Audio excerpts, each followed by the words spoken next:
Sir నమస్తే. ఎలా ఉన్నాయి సార్ వ్యాపారాలు?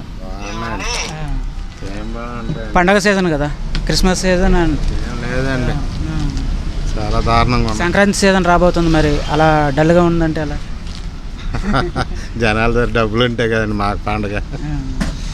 వాళ్ళు టైట్ అంటే మాకేం లేదండి వ్యాపారం. ఎన్నాళ్ళుగా ఉన్నారు సార్ ఈ వ్యాపారం?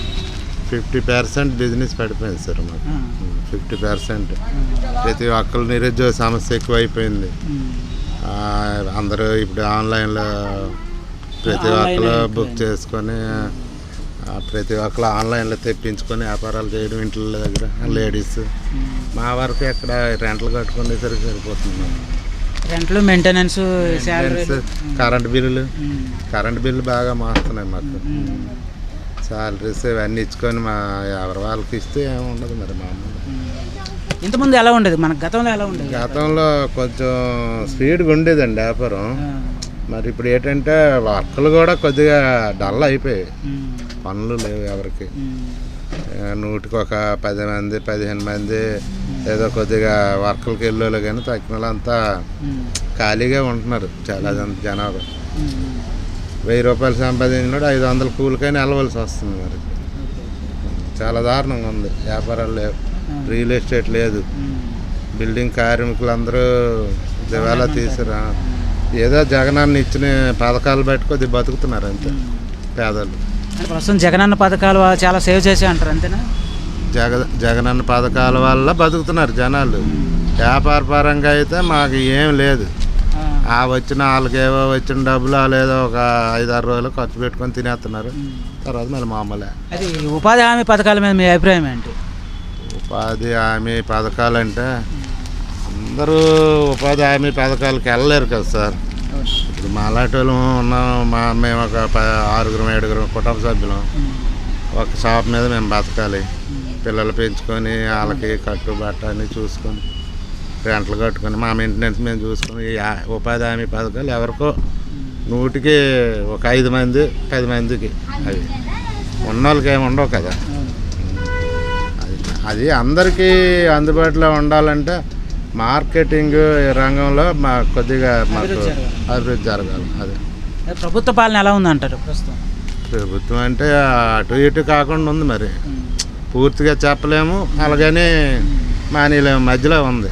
రాబోయే ఎన్నికల సమీకరణాలు దగ్గర పడుతున్నాయి కదా, ఎలా మారబోతున్నాయి రాష్ట్రంలో ఎన్నికలు అంటే మరి అవి మన పెద్దవాళ్ళ సమస్యలు కదా. మనం సామాన్యులు డిసైడ్ చేసేది కదా అంతా, సామాన్యులు మాట్లాడాలి. సామాన్యమైన వాళ్ళు డిసైడ్ చేస్తారు కానీ సార్, ఇప్పుడు మనం ఒక వ్యాపార సంస్థ మంది, ఎవరికి అది చెప్పినా మనకి ఏంటంటే రేపు పొద్దున్న ఇది ఇలా చెప్పాడు అలా చెప్పాడు అంటారు. మనకి ఇప్పుడు మన పరంగా మనం ఏదో మాట్లాడుకోవాలి, మన బ్రతుకుతో. యాజ్ ఎ ఓటర్గా మనకు కూడా మాట్లాడేక్కువ ఉంటుందండి. మన అంటే ఇప్పుడు అభివృద్ధి పథకాలు అయితే జగనన్న బాగా చేస్తున్నారు, డెవలప్మెంట్ అయితే తక్కువ. మిడిల్ క్లాస్ వాళ్ళకి ఏం లేదు. చిన్న కారు ఉంటే మాకు రేషన్ కార్డు తీస్తారు. మరి ఇప్పుడు మరి అవి కూడా ఆలోచించాలి కదా. ఇప్పుడు కారు ఉంది, మేము ఆ కారులోనే ఏదో నానో కారు ఉంది మాకు, ఆ కారులో సరుకులు వెళ్ళి తెచ్చుకుండేవాళ్ళం. దానివల్ల మా ముసలామ్మకి పింఛన్ తీస్తారు. అంటే చెప్తున్నాను, ఇప్పుడు అలాంటివి ఏంటంటే మిడిల్ క్లాస్ వాళ్ళ మీద భారం కొంతవరకు పడ్డది. కరెంట్ బిల్లులు ఇంతకుముందు మాకు 300-400 వచ్చేవి, ఇప్పుడు 3000-4000 ఎక్కడి నుంచి తెస్తాం మేము? మెయింటెనెన్స్ పెరుగుకుంటూ వెళ్ళిపోతుంది, రాబడి తగ్గిపోయింది. అది కొంచెం ఆలోచించుకోవాలి ప్రభుత్వం. అలాగని నేను విమర్శించలేదు, ప్రభుత్వాన్ని విమర్శించలేదు. మిడిల్ క్లాస్ వాళ్ళు కూడా దృష్టిలో పెట్టుకోవాలి. ఎంప్లాయర్స్ ఉన్నారంటే వాళ్ళు ఎలాగైనా బతికేస్తారు, లోన్లో గేమ్లో ఏవో తెచ్చుకొని బతుకుతారు. మాలాంటి వ్యాపారస్తులు మధ్యతరగతి బతుకులు ఎలాగుంటాయి? ఏదో ఒక జనాలందరూ ఫ్రీగా ఉంటే మేము కూడా కొద్దిగా బతుకుతాం. మేము జనాలు టైట్ అయిపోతే మాకేం లేదు. మరీ పేదరికంలో బతకలేము, మరీ హై క్లాస్లో ఉండలేము, మధ్యతరగతి వాళ్ళం. మనం కరెంట్ బిల్లు కట్టుకోవాలంటే ఇప్పుడు ఒక 300 కట్టుకున్న వాళ్ళం ఇప్పుడు 3000 కట్టాలంటే ఎక్కడి నుంచి తెస్తాం మనం? 2700 మళ్ళీ అప్పు చేయాలి కదా. అలాగని పోనీ ఏమైనా వ్యాపారాలు పెరిగిపోయేవా అంటే లేదు.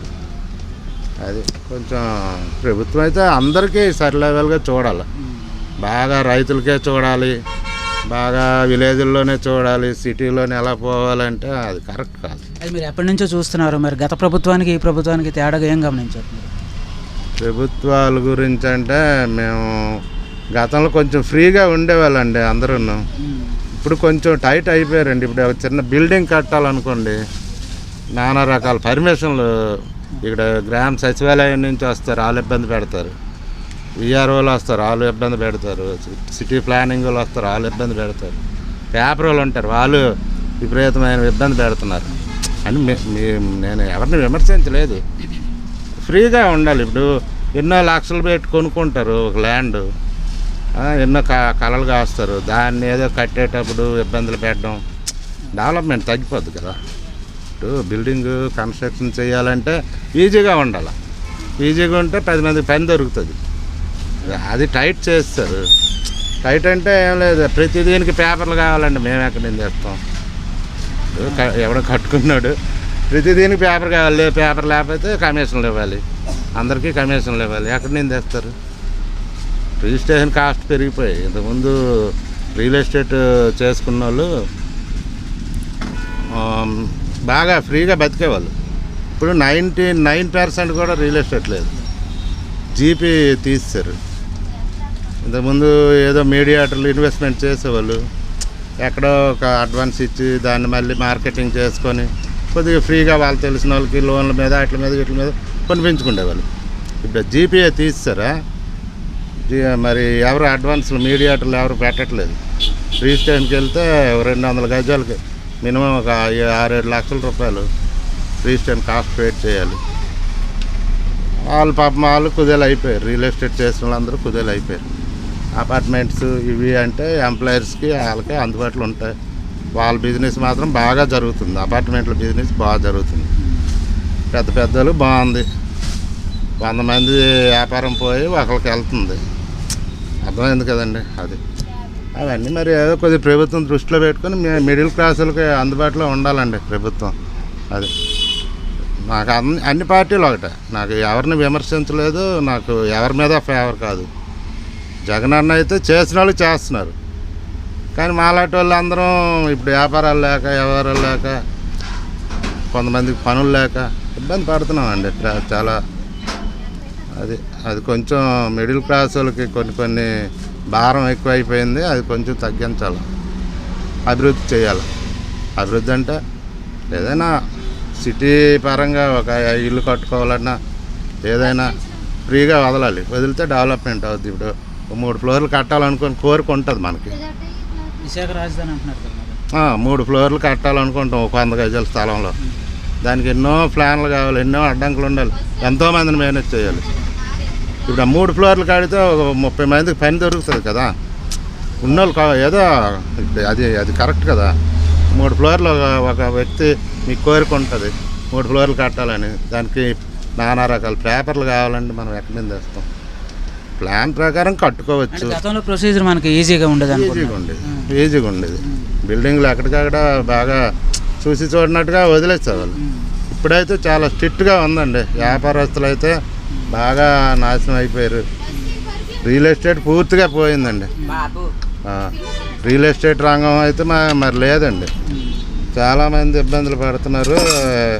మరి దాన్ని దృష్టిలో పెట్టుకోవాలండి. జీపీఏ తీస్తారు, దానివల్ల కొంచెం ఇదవుతుంది. మంచిది సార్, మంచిది గురుగారు. ప్రభుత్వం పరంగా నేను ఎవరిని విమర్శించలేదు.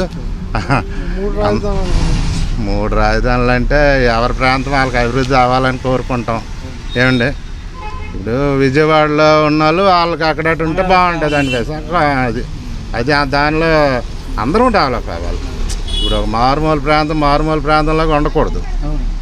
అలాగని ఒకే దగ్గర ఇన్వెస్ట్మెంట్ చేసి మనం అందరం అక్కడికే వెళ్ళి అక్కడటే మనం ఉండాలంటే అది కరెక్ట్ కాదు. 3 రాజధానులు నేనేమి అడ్డు చెప్పలేదు. ఎందుకంటే 3 ప్రాంతాలు డెవలప్ అవుతాయి. ఏమండి, రాజధాని వల్ల 3 ప్రాంతాలు డెవలప్ అవుతాయి. అది 3 ప్రాంతాల వాళ్ళకి అందుబాటులో ఉంటాయి. అంత మొత్తం డెవలప్మెంట్ బాగుంటుంది. అది దాని గురించి ఎవరు అడ్డు చెప్పట్లేదు. మనకి ఏంటంటే ఎవరి ప్రాంతీయ అభిమానం వాళ్ళకి ఉంటుంది కదా. అది ఇంకెట్ సార్ మంచిదండి.